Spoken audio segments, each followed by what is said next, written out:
नमस्कार दोस्तों, स्वागत है आप सभी लोगों का एक बार फिर से हैप्पी जिम के यूट्यूब चैनल में। दोस्तों, अगर आप अपनी लाइफ में कुछ नया सीखना चाहते हैं तो चैनल को सब्सक्राइब करिएगा, बेल आइकन को जरूर दबाइएगा। तो नवरात्रि का पर्व बहुत ही मंगलकारी और शुभ माना जाता है। नवरात्रि में 9 दिन गंगाजल की बूंद की तरह हर एक दिन पवित्र मानी जाती है। शुभ समय भक्तों के लिए सौगात लेकर आता है। तो आपको बता दें, 2023 में इस साल माँ दुर्गा पर सवार होकर पृथ्वीलोक में सवारेंगी में वर्णित है तथा मान्यता के अनुसार नवरात्रि पर तथा माता दुर्गा आगमन सिंह पर नहीं बल्कि हाथी पर होगा। मान्यता है कि माता दुर्गा का हाथी पर सवार होकर आना शुभ और कल्याणकारी माना जाता है। जीवन सुखमय हो जाता है का भरपूर लाभ भक्तों को मिल जाता है। तो इस बार नवरात्रि पूरे 9 दिन तक मनाई जाएगी। 9 दिन न कम न ज्यादा 9 दिन तक मनाई जाएगी। शेरा वाली की पूरी विधि विधान से पूजा की जाएगी। शारदीय नवरात्रि महापर्व 15 अक्टूबर 2023 रविवार के दिन होकर 23 अक्टूबर 2023 को खत्म होगा था। शारदीय माता दुर्गा की कृपा पाने के लिए स्थापना का शुभ मुहूर्त है। अक्टूबर दिन में 11:44 से 12:30 तक रहेगा। स्थापना का शुभ मुहूर्त रहेगा। में की गई पूजा बहुत ज्यादा शुभ मानी जाती है। इससे समस्त देवी देवताओं की कृपा प्राप्त होती है। पूजा पाठ का फल कई गुना लाभ प्राप्त होता है। में जो व्यक्ति नवरात्र आने से पहले चीजों को घर में से हटा देता है, उसके घर में होता है माँ लक्ष्मी का आगमन। लक्ष्मी का होगा वास। माता रानी आपकी झोली खुशियों से भर देगी। नवरात्र आने से पहले घर में से फौरन हटा दे यह चीजें। दोस्तों, आज हम कुछ ऐसी गलतियों के बारे में जानेंगे।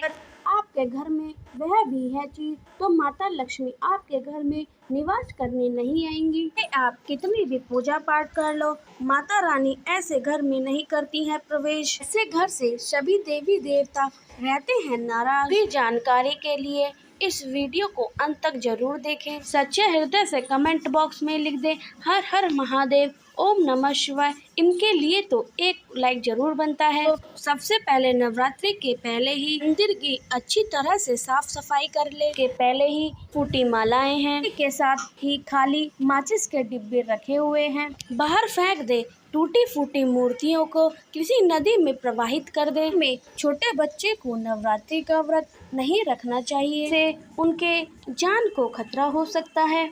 इस व्रत में शरीर को अधिक शक्ति की जरूरत होती है। शेरा वाली की तस्वीर की हो तो वह तस्वीर हल्की सी भी टूटी हुई है, कांच को बदलवा लें। ऐसी तस्वीर को जल में विसर्जित कर दें। मूर्ति की पूजा करने से, टूटी तस्वीर की पूजा करने से की श्रद्धा भक्ति और आपका व्रत सब टूट जाता है, का व्रत खंडित हो जाता है। दोस्तों, नवरात्रि में के 9 दिन बहुत ज्यादा पवित्र होते हैं। के 9 दिनों में आचार विचार को साफ सुथरा रखना अति आवश्यक है। रात्रि के 9 दिनों में ब्रह्मचर्य का पालन किया जाता है।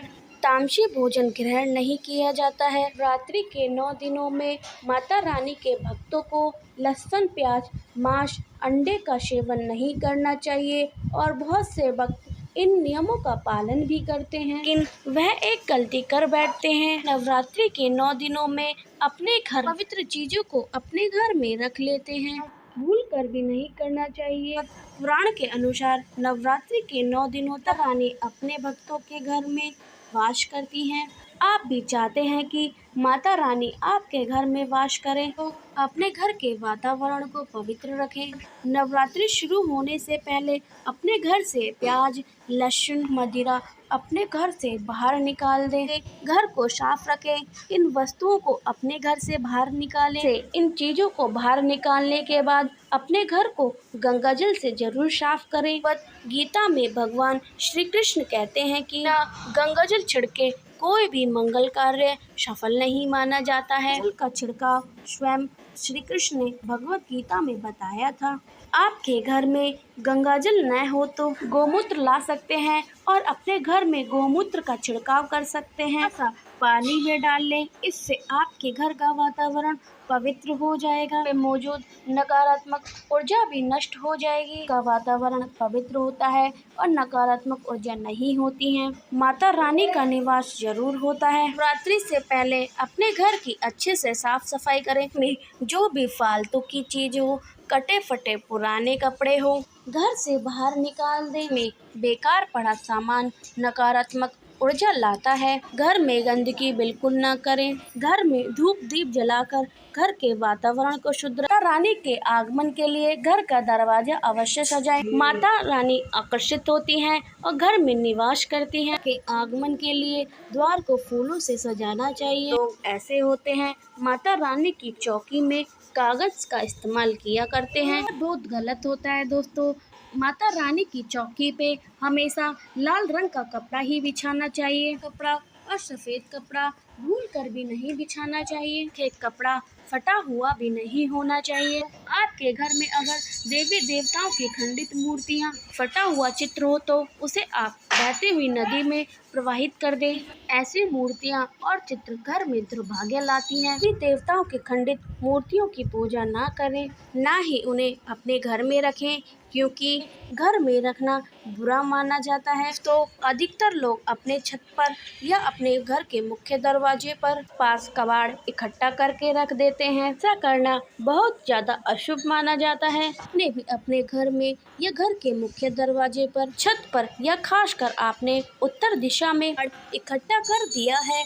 नवरात्रि शुरू होने से पहले अपने घर से उस कबाड़ को जरूर निकाल दें। आपके घर कोई बंद घड़ी है तो नवरात्रि शुरू होने से पहले उस घड़ी को अपने घर से बाहर निकाल दें। नई घड़ी घर में ले आए या फिर उस घड़ी को मरम्मत करा दें। तो प्रकृति का प्रतीक माना जाता है। पीछे चलने वाली हमारे जीवन में बाधाएं उत्पन्न करती हैं। नवरात्रि शुरू होने से पहले ही बंद घड़ी को अपने घर से बाहर निकाल दें। मंदिर में अगर आपका कोई फालतू सामान रखा हुआ हो, जैसे कड़ा सला फूल और धूप पत्ती के डिब्बे, फिर माचिस आदि के डिब्बे, कोई भी खाली डिब्बे के पैकेट मंदिर में ना रखें। धार्मिक फटे पुराने पुस्तकें या फिर भगवान के फटे पुराने कपड़े मंदिर में ना रखें। फुटमाला जो खराब हो गई है, भी जल्दी हो सके उसे अपने मंदिर से हटा दें। नवरात्रि शुरू होने से पहले अपने मंदिर के आसपास की साफ सफाई जरूर कर लें। माता रानी की चौकी स्थापित करें। साथ ही आप अपने धन रखने वाले स्थान भी अवश्य करें।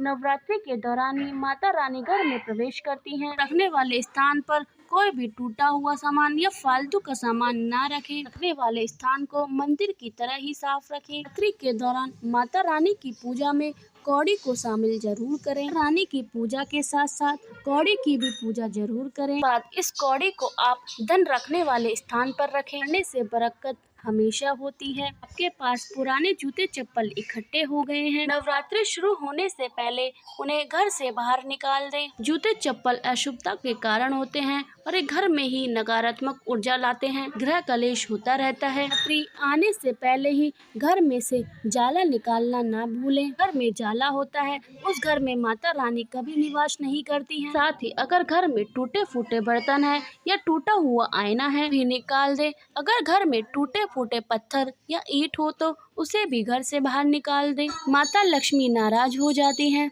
अब हम जानते हैं कि नवरात्रि के दौरान क्या नहीं खाना चाहिए, नहीं पीना चाहिए। फल खाने से व्रत संपूर्ण हो जाता है, सफल हो जाता है। तो नवरात्रि के व्रत में सेव जरूर खाना चाहिए। सूत्रों में बताया जाता है कि भगवान के भोग में सेव का भोग जरूर लगाना चाहिए। आपका व्रत है तो आपको सेव जरूर खाना चाहिए। पपीता, अंगूर जरूर खाने चाहिए। खाने से व्रतधारी को शक्ति मिलती है, संपूर्ण हो जाता है। में बताया जाता है कि नवरात्रि के व्रत में सीताफल जरूर खाना चाहिए। फल खाने से 10 ऐसी जो बीमारी हैं वह दूर हो जाती हैं और खत्म हो जाती हैं। कहता है कि नवरात्रि के दिनों में सीताफल का घर में प्रवेश होना ही शुभ माना जाता है। फल खाने से नवरात्रि का व्रत सफल हो जाता है। इसमें माता सीता का आशीर्वाद मिला होता है। नवरात्रि के दौरान जो भी व्यक्ति इसको खाता है उसको दुखों का सामना नहीं करना पड़ता है। फल आपको जरूर खाना चाहिए। नवरात्रि में व्रतधारी को बंद जूस और डब्बाबंद लस्सी नहीं खानी चाहिए। कई सारे केमिकल मिले होते हैं और वह व्रत आपका टूट जाता है। तो जब भी आप जूस पिए उसमें नमक ना डालें, टूट जाएगा। साथ ही साथ आपको जूस में बर्फ भी नहीं डालनी चाहिए। का सादा जूस पीने से व्रत सफल होता है। तो सिंगाड़े का आटा और कुट्टू का आटा खाने से पहले देख लें कि उसमें कीड़े पड़े ना हो, वह ज्यादा पुराना ना हो, के कारण आपका व्रत टूट सकता है। यह छोटे छोटे कीड़े हमें दिखाई नहीं देते हैं, पहुंच जाते हैं। दोस्तों, ऐसा आटा खाने से आप मांस मछली के बराबर ही माने जाते हैं। नवरात्रि के व्रत में आप शाम के समय दही और आलू खा सकते हैं, दाने की टिक्कियाँ बनाकर खा सकते हैं, दाने और आलू के पापड़ भी खा सकते हैं। यह तो हो गई वह बात माता रानी की पूजा कैसे करें, ने क्या खाएं क्या ना खाएं। चलिए अब हम बताते हैं वह 4 चीज कौन सी हैं जिन्हें भूलकर किसी को नहीं देनी है तो माता रानी हो जाती हैं क्रोधित। गरीबी का आपको सामना करना पड़ सकता है। नवरात्रि के दिनों में हम माता रानी के लिए नए वस्त्र लेके आते हैं, नवरात्रि की पूजा की सामग्री लेकर आते हैं। महिला को नवरात्रि या किसी से भी जुड़ी सामान अपने घर से नहीं देनी चाहिए। इसे आप संभाल कर रखें, नहीं तो आप कंगाल हो जाएंगे। तो महिलाओं की आदत होती है रसोई में कोई भी सामान कम या ज़्यादा होता है आस पड़ोस के मांगने के लिए आ जाते हैं, जैसे कि तेल, घी, हल्दी। यह तीनों चीज घर की सौभाग्यशाली होती है। घर में यह तीनों चीज होती हैं। माना जाता है कि नवरात्रि के बाद घर में सुख समृद्धि बनी रहती है। नवरात्रि के दिनों में किसी भी प्रकार की चीज ना तो लेनी चाहिए और ना ही देनी चाहिए। आप ऐसा करते हैं तो आपके परिवार में देखने को मिलेगा गरीबी आ जाएगी, दुख दरिद्र का सामना करना पड़ेगा, आपके घर की सुख समृद्धि दूसरों के घर चली जाती है। तो नवरात्रि में कोई ऐसा पौधा भूलकर भी मत दे देना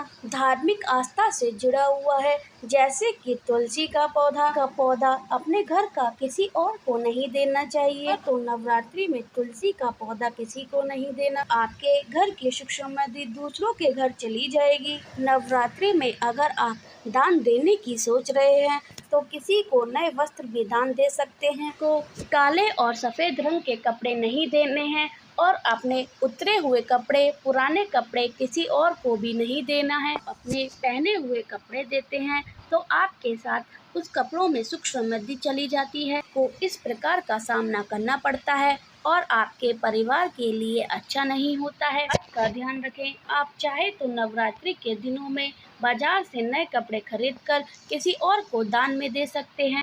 यह गलती कभी नहीं करना। नवरात्रि के दिनों में बासी रोटी किसी को ना खिलाएं। बासी रोटी किसी को दान नहीं करनी चाहिए, जानवर को खिलानी चाहिए, क्योंकि बासी रोटी तो बासी रोटी होती है। आप माता रानी की कृपा प्राप्त करना चाहते हैं तो ऐसे में ताजी आटे की रोटी और ताजे चावल ही खिलाएं। समस्त देवी देवता बहुत ही खुश होते हैं। नवरात्रि के दिनों में सुहागन से जुड़ी माता लक्ष्मी का सामान आता है, सुख समृद्धि को बढ़ाती हैं और माता लक्ष्मी को आमंत्रित करती हैं। ऐसे जुड़ी कोई भी वस्तु किसी सुहागन महिला को नहीं देना चाहिए। सुहागन महिला हमेशा एक बात का ध्यान रखे, माथे पर लगने वाला सिंदूर, गले में धारण करने वाला मंगलसूत्र, तीसरी चीज अपने पैर में पहनने वाली पायल, चीज पैरों के बिछुआ और चूड़ियां भी। 5 चीज किसी सुहागन महिला को नहीं देना चाहिए, चीज किसी को नहीं देनी चाहिए, चाहे वह आपकी बहन क्यों ना हो। किसी